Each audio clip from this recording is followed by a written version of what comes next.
ल है साथीहरू, आज चाहिँ हामीले यो अनियन हार्भेस्टिङ गर्दैछौँ र यो अनियन चाहिँ हामीले नयाँ तरिकाले अहिले लगाएको छौँ। हजुरहरूले खोइ कसरी लगाउनु भएको थियो।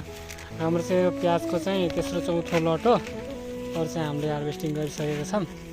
प्याज चाहिँ हामीले एउटा ड्याङ पुरै छ मल्चिङमा, एउटा चाहिँ यता हाफ छ।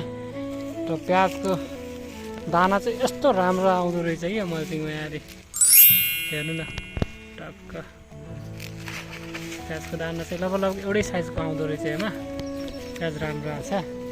अब यो निकालिन्छ, हेरौँ अब कति आउँछ।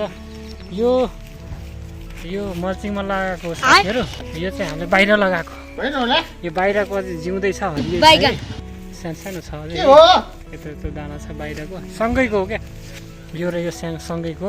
र यो बाहिर लगाएको र यो भित्र लगाएको, यो मल्चिङभित्र हेर्नु कस्तो फरक छ कि दानाको साइज 7 करोड आउँछ क्या।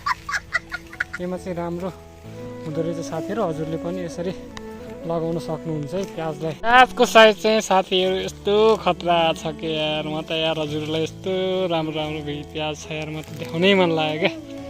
म देखाइ सकेन।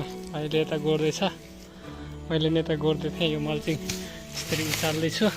बिचमा कोही त यस्तो राम्रो साइज आएको छ क्या प्याजको, देख्न सक्नुहुन्छ साथीहरू।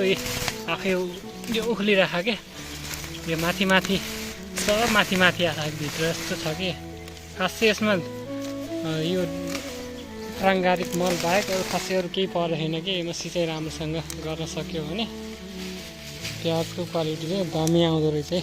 ल यस्तै छ प्याज लगाएको मजा चाहिँ बल्ल आयो क्या। यो बाहिर यो लगाएको थियौँ हामीले, 3-4 लट लगाइयो थियो प्याज। सबैभन्दा राम्रो चाहिँ यो भयो कि प्याजको क्वालिटी साइज।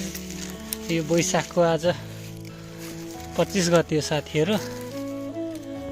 हामीले चाहिँ बल्ल प्याज निकाल्दैछौँ, त्यही पनि अझै हरियै छ कि डाँठ, त्यही पनि निकाल्दैछौँ हामीले।